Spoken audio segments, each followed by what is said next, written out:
Assalamualaikum warahmatullahi wabarakatuh. Perkenalkan, nama saya Muhammad Januar, mahasiswa FST jurusan Sains Data dengan nomor induk mahasiswa 0542487727. Dan untuk kesempatan kali ini saya akan melakukan kegiatan praktikum yang ketiga untuk mata kuliah struktur data. Untuk kegiatan praktikum yang ketiga ini, kita akan mencari data dengan menggunakan algoritma depth first search dan breadth first search. Dan untuk studi kasus yang pertama, kita diminta membuat program dengan menggunakan algoritma depth first search dengan membuat graf sebanyak 7 node atau 7 vertex mewakili A1 hingga A7. Lalu kita akan mencari atau melakukan pencarian angka N pada graf tersebut dengan menggunakan algoritma depth first search. Dan untuk kasus yang kedua, sama, hanya saja untuk algoritma yang digunakan adalah algoritma breadth first search. Dan untuk kegiatan praktikum ketiga kali ini, kegiatan yang akan dilakukan adalah mempersiapkan Eclipse IDE, praktikum depth first search dengan cara mendeklarasikan main method, node, edge atau vertex-nya, lalu membuat fungsi untuk membangun nodes dan edge-nya, lalu membuat fungsi untuk algoritma depth first search. Dan untuk praktikum breadth first search, untuk main method dan juga fungsi membangunnya, kita bisa copy paste dari depth first search. Dan untuk tahap selanjutnya yaitu membuat fungsi untuk algoritma breadth first search-nya sendiri, lalu hasil akhir dan kesimpulannya. Oke, sekarang kita masuk ke kegiatan praktikum yang pertama, yaitu mempersiapkan Eclipse IDE. Di sini kita sudah punya jendela Eclipse IDE. Kita buat project Java baru. Kurang lebih seperti ini, Eclipse IDE siap untuk dibuat kelas untuk masing-masing algoritma. Oke, kegiatan selanjutnya adalah praktikum depth first search. Jadi untuk kegiatan praktikum ini dibagi menjadi 3, yaitu deklarasi main method, lalu untuk variabel node dan variabel pendukung, lalu membuat metode untuk depth first search-nya sendiri. Dan langkah yang pertama adalah mendeklarasikan main method dan juga untuk nodes dan juga edge-nya. Oke, kita langsung masuk ke Eclipse IDE. Langkah pertama membuat new Java class. Kurang lebih seperti ini. Tahapan selanjutnya membuat main method. Oke, kurang lebih seperti ini. Lalu tahapan selanjutnya, karena kita akan menggunakan linked list, kita perlu mengimport Java util package. Kurang lebih seperti ini untuk pembuatan main method yang pertama. Tahapan selanjutnya, kita akan membuat fungsi untuk membangun nodes dan juga edge-nya. Sekarang kita masuk ke Eclipse IDE. Oke, langkah pertama kita perlu mempersiapkan beberapa komponen. Salah satunya method addEdge. Oke, untuk variabel pendukung sendiri kita perlu membuat setidaknya ada 2 variabel tambahan. Selanjutnya kita membuat metode untuk addEdge. Selanjutnya kita akan membuat metode untuk membangun node.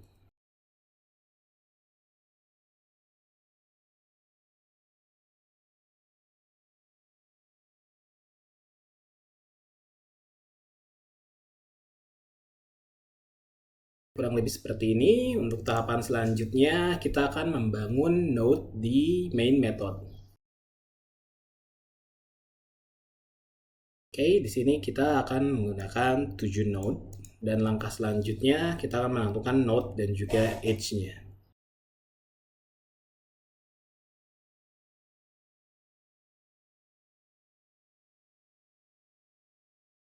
Oke, kurang lebih seperti itu. Lalu langkah selanjutnya menentukan titik awal dan juga nilai mana yang akan kita cari.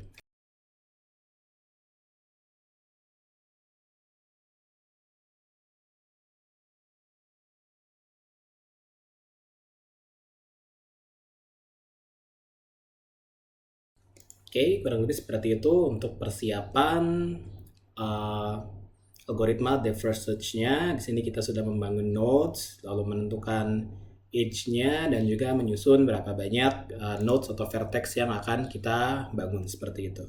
Tahapan selanjutnya kita akan membuat fungsi untuk algoritma depth first search-nya sendiri. Dan untuk fungsinya sendiri akan kita bagi dua, yaitu DFS dan juga DFS Utilities atau util, di mana kita akan membuat array boolean untuk mengecek atau sebagai tempat pengecekan apakah nodes tersebut telah dikunjungi, dan fungsi untuk si algoritma DFS-nya sendiri. Dan kurang lebih perjalanannya seperti ini. Jadi mulai dari nodes pertama akan mencari langsung ke bawah ke node 1, lalu hingga akhirnya ke node 3 tujuan kita. Oke, kita masuk saja ke eclipse.ide-nya. Jadi kita akan mendeklarasikan metode DFS dan DFS utils. Pertama, deklarasi untuk metode DFS.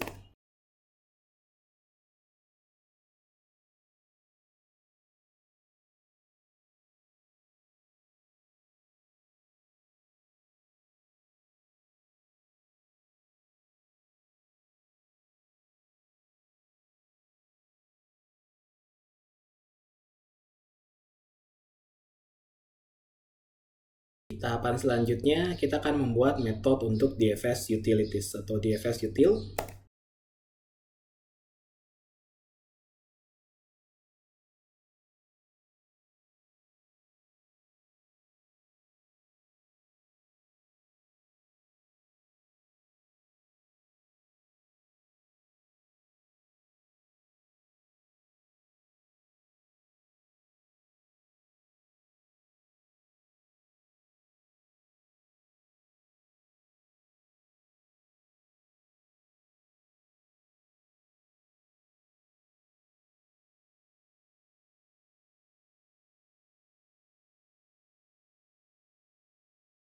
Kurang lebih seperti itu.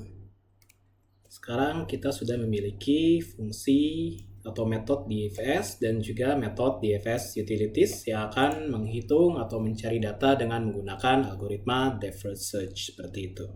Tahapan selanjutnya adalah menampilkan hasil akhir dari algoritma depth first search.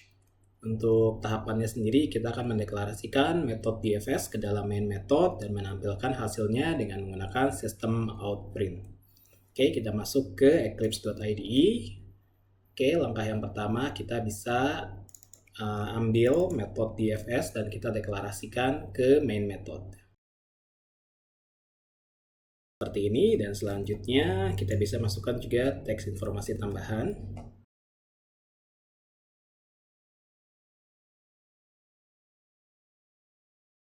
Jadi seperti ini, kita sudah deklarasikan metode DFS ke dalam main method dengan data masukan berupa start node dan juga target node.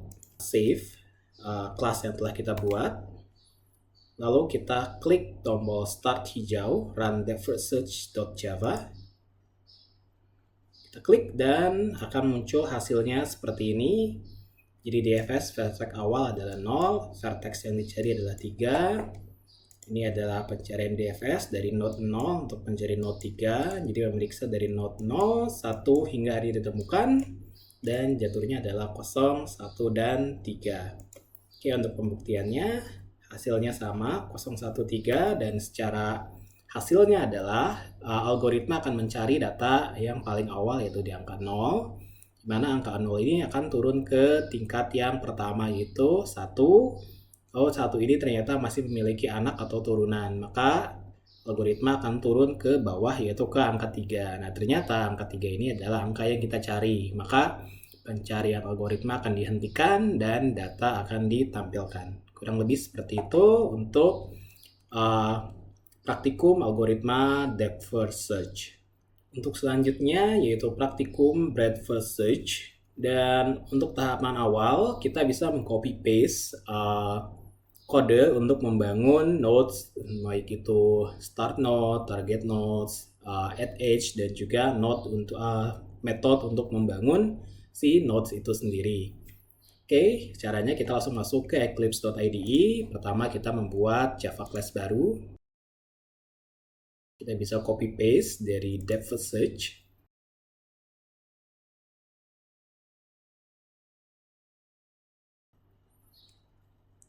Oke, kurang lebih seperti ini. Setelah di copy paste, kita bisa lakukan sedikit perubahan di bagian deklarasi nama variabel dan juga nama metode.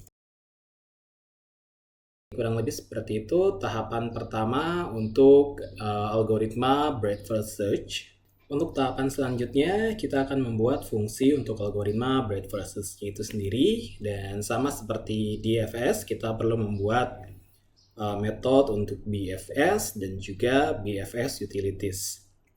Oke, kita masuk ke Eclipse IDE.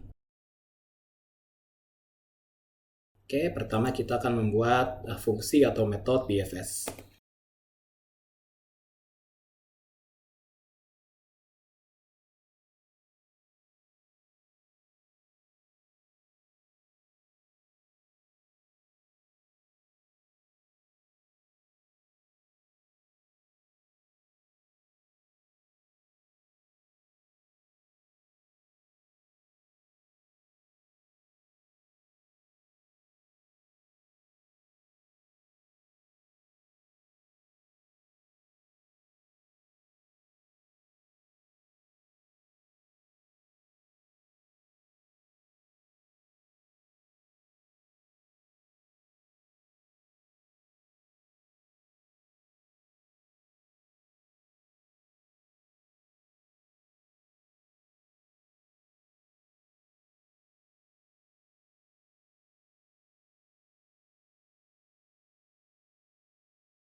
Oke, kurang lebih seperti itu untuk metode BFS. Langkah selanjutnya adalah membuat metode BFS util.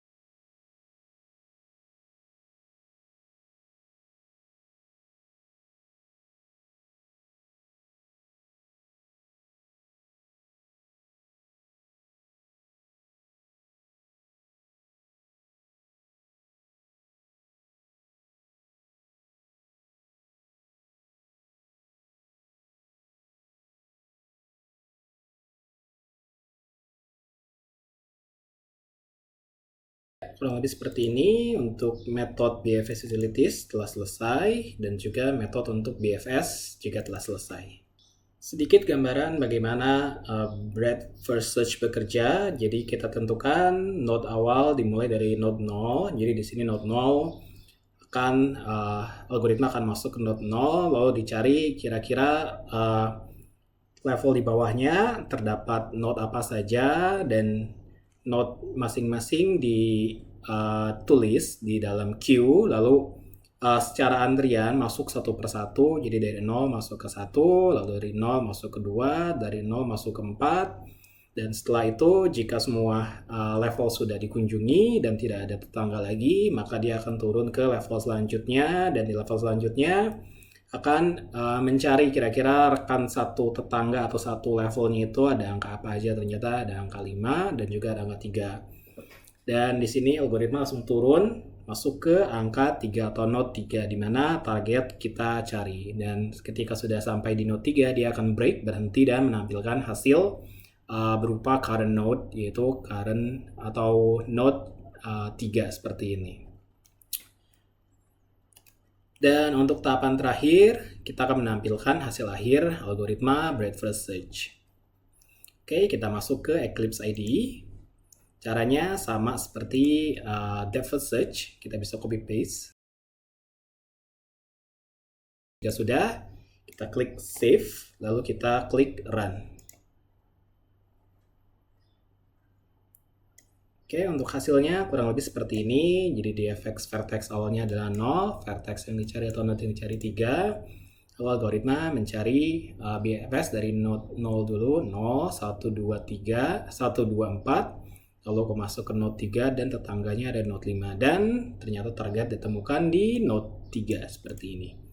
Dan jika kita lihat hasilnya sama. yaitu 0, 1, 2, 4, 3, 5. Node ditemukan pada node 3 dan sesuai juga dengan algoritma dari breadth first search. Lebih seperti itu kegiatan praktikum yang ketiga. Untuk kesimpulannya secara mendasar, breadth first search dan depth first search dan breadth first search itu berbeda dalam hal alur, di mana dalam depth first search sesuai dengan namanya memprioritaskan depth atau kedalaman. Jadi akan masuk ke dalam data yang dengan tingkatan paling bawah, lalu akan naik lagi ke atas, ke tetangganya, dan memeriksa ke bagian bawahnya lagi, berulang seperti itu. Sedangkan untuk breadth first search sendiri, dia akan mencari data berdasarkan neighbor atau tetangga. Jadi ketika satu level sudah tidak ada tetangganya lagi atau sudah dimasuki semua, dia akan turun ke bawah, mencari tetangganya, memasukkannya ke dalam queue, lalu mencari satu persatu hingga akhirnya data ditemukan.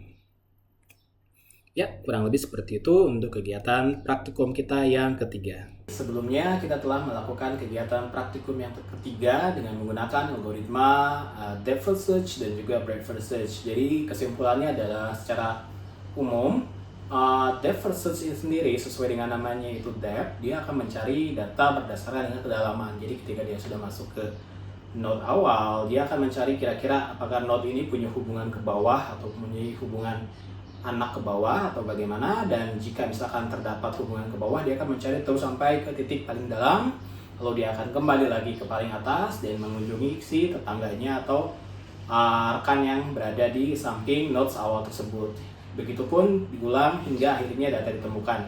Dan sedangkan untuk breadth first search, algoritma ini akan mencari data berdasarkan tingkatan atau level. Jadi kira-kira ketika masuk ke node pertama, lalu dicari ternyata tidak ada tetangga yang berseberangan atau satu tingkatan, dia akan turun satu level ke bawahnya, dan di bawahnya dia akan mendata tetangga atau anggota dari level tersebut ke dalam queue, lalu akan memasuki salah satunya satu persatu, di mana queue-nya akan berubah dari false menjadi true, dan ketika semuanya sudah menjadi true, dia akan turun lagi ke bawah mencari data hingga akhirnya data ditemukan, lalu kembali ke atas dan return atau menampilkan data yang berhasil dicari tersebut.